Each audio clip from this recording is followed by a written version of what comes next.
महाराष्ट्र काय कर्नाटक काय सर्वांनी सबस्क्राईब करा खिलार महाराष्ट्राची शान आणि क्लिक करा बेल आयकॉनवर. एन्जॉय. नमस्कार मंडळी, खिलार महाराष्ट्राची शान चॅनलची टीम सध्या सोंडोली या गावामध्ये आहे. तालुका शाहूवाडी, जिल्हा कोल्हापूर येथलं हे गाव आहे. आज मंडळी तसं पाहायला गेलं तर आज आपण जवळपास चॅनलच्या माध्यमातून आज सध्या ही सिरीजच पाहतो या गावाची. मालक, आम्हाला तुमचं संपूर्ण नाव, गाव, तालुका, जिल्हा आणि फोन नंबर सांगा. नमस्ते, माझं नाव अण्णासू बाबुराव पाटील, राहणार सोंडोली, तालुका शाहूवाडी, जिल्हा कोल्हापूर. Mobile number 9922 180 103. मालक, आता ही गाय आपण कुठून आणली, किती वेळ झाली, या गायीची माहिती द्या आम्हाला पूर्ण. ही गाय आम्ही आमिनी, तालुका शाहूवाडी अशी डोंगराला चरायला जात होती 4 वर्षापूर्वी. तर आमचं पहिल्यापासूनच खिलार गायी किंवा गावठी गायीवर बऱ्यापैकी प्रेम होतं. त्याच्या शेतकऱ्याला आम्ही विचारलं की गाई तुम्ही आम्हाला देणार का. तर तो शेतकरी बोलला मी काही देऊ शकत नाही, मी पाहुणेच नाही का मुंबईच्या दिलेले आहे. मग त्या पाहुण्याने परत आम्ही रोज त्या रूटला असतो या, मग कायम आम्हाला गाय बघायला मिळाली. 1-2 दिवस मला गाय ती पाहायला मिळाली नाही. तर तिने त्या पाहुण्यासनी दिली ती गाय. मग त्या नेरले म्हणून तालुका शाहूवाडीचं गाव आहे, त्या नेरल्यामध्ये ही गाय दिलेली होती तिने. मग ते आमचे मेहुणे एक तिथं उदय पाटील म्हणून, त्यासनी मी फोन केला की त्या पाहुण्याने सांगा ती आम्हाला गाय द्या म्हणून. मग त्या गाईचं एक म्हणजे माझं नशीब असं ही गाय मिळण्याचं कारण म्हणजे त्या नेरल्यामध्ये ह्या गायीनं 4 दिवस होती. 4 दिवस अन्न किंवा असं खाद्य किंवा पाणी अजिबात 4 दिवस काहीही खाल्लं नव्हतं. मग त्या मूळ मालकाने परत काय केलं की ती गाय घरी नेली परत आम्ही नेला तिथं. त्यांचा परत मला फोन आला की ती गाय आम्ही परत आणल्या, तर त्यांच्या त्या नेरल्यामध्ये असा प्रॉब्लेम झाला की तिनं तिथं काय खाल्लेलं वगैरे काही नाही. तुमच्या जर नेहलीचं जर असा प्रॉब्लेम झाला तर ती परत मला द्या. मी जरा भेतच गाय आणल्या म्हणलं तिथं दिल्या म्हणलं आपल्यात काय करते कोणाला. पण मी इथं ज्या दिवशी आणली त्या दिवशी तिनं पाणी वगैरे खाणं बिणं सगळं असं डोंगराला आमच्या मागणं फिराय येणे. मग ती गाय आम्ही परत मग इथं ठेवली. मग ते परत एक 8 दिवसानंतर ते मूळचं मालक आलं की गाय आम्हाला परत द्या म्हणून. तर म्हणलं आम्ही परत नाही देऊ शकणार आहात. आणि तिने ते सोडून नेली बाहेर. तर इथनं गाय बाहेर जायत नव्हती, त्यासनी वडीत नेत येत. परत मी माझी गाय परत मग इथं आणून बांधली. म्हणजे ते आले मागायला, ते घेऊन पण घेऊन जायत येतं. मग ती गाय इथनं बाहेर जायत नव्हती त्यासनी. मग ते महाराजच आहे, तर तिने म्हणले मग तुम्हालाच ठेवा म्हणून परत मी आणि इथं आणून बांधली. आणि ज्या दिवशी तुम्ही म्हणले की त्या मालकाकडे त्यांनी त्यांच्या पाहुण्यांना दिलं, तिथं खातच नव्हते 4 दिवस पण इथं आल्यावर पहिल्या दिवसापासून खायला लागली. मग त्या पाहुण्यास मी नंतर मी असं आमचे आदरणीय नेते सर्जेराव पाटील पेरेडकर आहेत, त्यांच्या संमतानं मी त्या पाहुण्यासनी कॉन्टॅक्ट केला की गाय मला द्यायला सांगा म्हणून. तिने मला दिलं नाही, पण त्या पाहुण्यांनी दिली. तिथं तिने अजिबात काही खाल्लं नव्हतं 4 दिवस. खाणं नाही, पाणी नाही, काही नाही. नंतर मी इथं आणल्यानंतरच पहिल्या दिवसापासून सुरुवात. मग आता इथं किती वेत झाली तिची? हिचं 2 वेत झाले तिथं, 2 वेत. मग आता दोन्ही वेताला आपण बैल का सिमेंट भरलेलं आहे? बैलच दोन्ही वेताला बैलच होतात.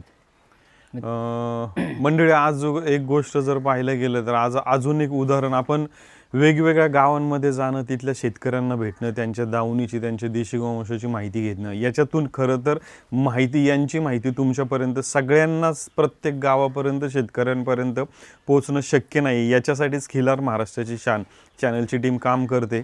आता या मालकांनी एक अनुभव सांगितला, हा 8 वर्षातला आपल्यासाठी पण पहिलाच अनुभव आहे. आपण 8 वर्षामध्ये बऱ्याचदा एक गोष्ट ऐकली होती की एखादी नवीन गाय आणली, कालवड आणली, बैल आणला, तो त्या मालकाकडून नवीन आपल्या दावणीला आल्यानंतर तो बरेचसे दिवस खात नाही किंवा जवळपास बरेचसे आठवडा म्हणण्यापेक्षा काहींकडे महिना पण तो नीट तोंड लावत नाही, नावापुरतं खायचं.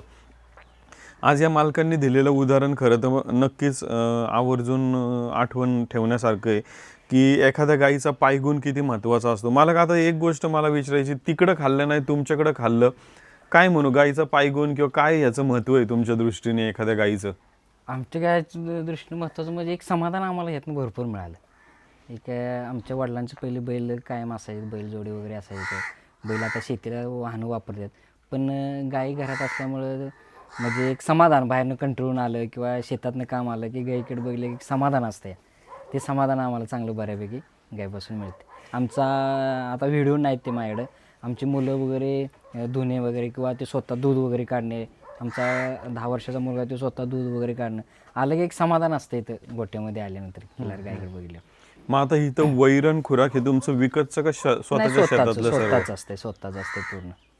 काय असते वैरणीमध्ये? मका असतो या, मका मुरघास वगैरे असते. मका पावसाळ्यात आम्ही हे गवत सेविंग करून ठेवतो, गवत वगैरे असते. ऊस असतो या.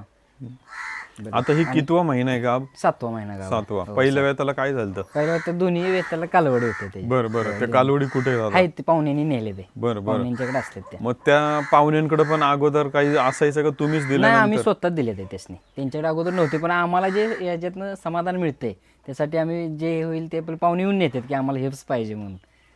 मग ह्या कारणामुळे असं वाटतं का की तुम्ही आणलं मग मित्रांना पाहुण्यांना कालवड दिली त्याच्यामुळे देशी गोवंश वाढतोय आपला? 100% आणि वाढलाच पाहिजे. हम्म. ते आता जे परदेशी गाय वगैरे ते पूर्णपणे चुकीचं. आता जे शेण वगैरे म्हणा किंवा गोमूत्र वगैरे म्हणा, एक आरोग्य द्यासाठी उत्तम असं एक मानसिक समाधान मतं खूप मिळते. मंडळी, आज तसं पाहायला गेलं तर प्रत्येक गावामध्ये वळू आज महाराष्ट्रामध्ये मोठ्या प्रमाणात आहेत, पण काही अजूनही अशी गावं आहेत. तर सध्या आपण सोंडोली गावामध्ये असताना इथे वळूची कमतरता नक्कीच आहे, आपण असं म्हणूया.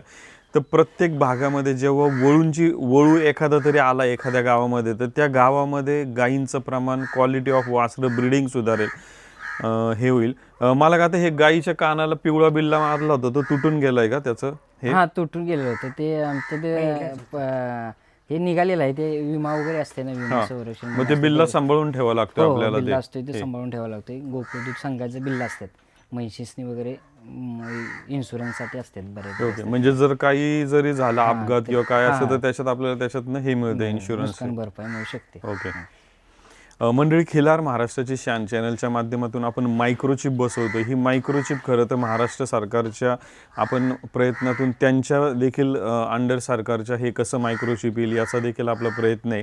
आता ह्या गाईला जी पिवळा बिल्ला लावलेला आहे, तर हा पिवळा बिल्ला तुटणं किंवा त्याचा रंग जाणं या अशा बऱ्याचशा गोष्टी होतात. तर ही मायक्रोचिप तुम्हाला ह्या कानाच्या स्किनच्या चमडीच्या ह्याच्यामध्ये बसवली जाणार आहे. सध्या उजव्या कोपऱ्यामध्ये मायक्रोचिपचा फॉर्म आहे, डिस्क्रिप्शनमध्ये फॉर्म आहे, त्याच्यात तुमचे नाव, गाव, फोन नंबर भरा आणि मायक्रोचिप बसवून घ्या. शेतकरी करत असलेली मेहनत, घेत असलेली वेतं आणि ह्या सगळ्या गोष्टीचं त्यांनी त्यांच्या मित्रांना, नातलगांना याची झालेली पैदास दिलेली आहे. तर या सगळ्या नोंदणी या मालकांच्या नावावर राहाव्या, हा याचा प्रयत्न आहे मंडळी. मालक, आता मागाशी आम्ही गावामध्ये आलो तर तुमच्या ह्या गावात पाऊस पण भरपूर आहे असं ऐकलंय. पावसाळ्यात कुठल्या अडचणी, कशा प्रकारचं तुम्हाला इकडं प्रॉब्लेम्स येत असतात? पावसाळ्यात आम्हाला एक 15 दिवस खूप अडचण असते की म्हणजे पूर्ण रस्त्याला पाणी असते, जाणं, वाहतूक, दळणवळण पूर्ण सेवा बंद असतात. किंवा मग इतर वेळी काय जनावर आजारी पडले वगैरे तर डॉक्टरांची सेवा काय मिळत नाही एक 15-20 दिवस. मग पावसाळ्याच्या ह्या अडचणीमुळे तुमचं इकडचं मुख्य पीक कोणतं? भात आणि ऊस असते. फक्त भात बऱ्यापैकी असते, पण ह्या वर्षाला 2019 पासून कंटिन्यू पाऊस आहे इकडं. अलमट्टी धरणाची उंची वाढल्यामुळं किंवा अतिवृष्टी एकदम म्हणजे 1 महिन्याचा पाऊस एका दिवसात पडणं, ह्याच्यामुळं फार नुकसान शेतकऱ्याचं व्हायला लागल्या. एका दिवसात बराचसा पाऊस पडतो, त्यामुळे खूप नुकसान, पिकांचं नुकसान वगैरे सगळं नुकसान होऊ शकते. जनावरांनी चारा वगैरेची अडचण पूर्ण एक 2019 पासून हे प्रॉब्लेम जास्त झाले. बाबा नमस्कार. नमस्कार. तुमचं नाव सांगा आम्हाला. बाबुराव तत्व पाटील. तुमचं आता ही गाय दावणीला पाहती, तुमच्या वेळेस, तुमचे वडील आजोबांच्या वेळेस काय असायचं देशी गाय त्याची नाही, माहिती? बैल असायची. बैल असायची. बैल कशा पद्धतीची असायची? बैल नेटाक होती. काय कामं त्या काळात चालायची जास्त? यावतात शेतात. मग आता तेवढ्या प्रमाणात बैल आहेत का गावात? नाही आता. काय कारण आहे कमी होण्या? कारण आता वाहनं आलीच का नाही, ट्रॅक्टर येते ट्रॅक्टर त्याच्यामुळं. पण आता डिझेल मिळत नाही, त्याच्यामुळे पुन्हा बैलांच्याकडेच यावं लागणार शेतकऱ्याचं. बरोबर. आत्ताची अडचण आणि महागाई वाढल्यामुळे ट्रॅक्टरचं तास वगैरे जास्त दर असल्यामुळे पुन्हा शेतकरी बैलाकडे वळणार.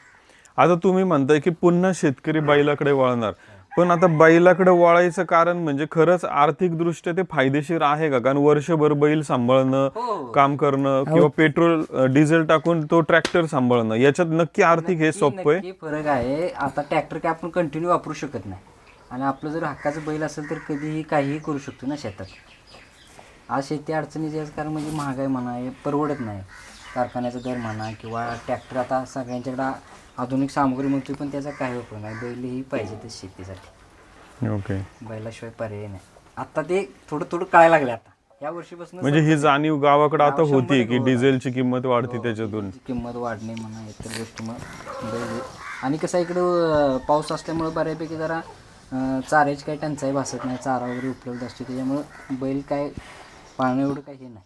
आता इथं आम्ही असं ऐकलंय की बैल हा एकमेव असा आहे की जो किती चिखल असला, अडचणीची छोटी जागा असली तिथं आपण नांगरणी पेरणी करू शकतोय, करते पण ट्रॅक्टर तिथं नाही चालणार. पावसाळा झाला की ट्रॅक्टर बंद. पण बऱ्यापैकी एखादा रोपांची वगैरे लागवड बैलाशिवाय नाही होऊ शकत, कुठेही नाही तुम्ही बैल. 12 महिने चालणारी एकमेव वस्तू म्हणजे बैलच. मला आम्हाला तुमचं एकदा नाव, गाव आणि फोन नंबर सांगा. माझं नाव अण्णासो बाबुराव पाटील, राहणार सोंडोली, तालुका शाहवाडी, जिल्हा कोल्हापूर. Mobile number 9922 180 103. धन्यवाद मालक, आज या चॅनलच्या माध्यमातून तुमची माहिती आम्हाला पाहायला मिळाली. आणि मंडळी, आज या मुलाखतीतनं मालकांनी एक सुंदर माहिती सांगितली की एकतरी गाय का सांभाळावी, ती दावणीला आल्यानंतर त्याचा लाभ असेल, ती लक्ष्मी आपण दावणीला आणली. आणि त्याचबरोबर महत्त्वाची बाब म्हणजे बैल हा किती महत्त्वाचा आहे शेतीसाठी. आज यांच्याकडून आज आपल्याला ती पण माहिती मिळाली. ट्रॅक्टर सांभाळण्यापेक्षा आजच्या घडीला डिझेलचा भाव एवढा वाढला आहे, त्याचबरोबर बाकीच्या या तांत्रिक अडचणी, तर त्याच्यामध्ये बैल सांभाळणं हा सगळ्यात सोपा आणि चांगला मार्ग आहे, हे आज या शेतकऱ्यांच्या माध्यमातून कळालं. मंडळी, खिल्लार महाराष्ट्राची शान चॅनल लाईक, शेअर, सबस्क्राईब करा. मंडळी, खूप खूप धन्यवाद. धन्यवाद मालक. खिल्लार महाराष्ट्राची शान.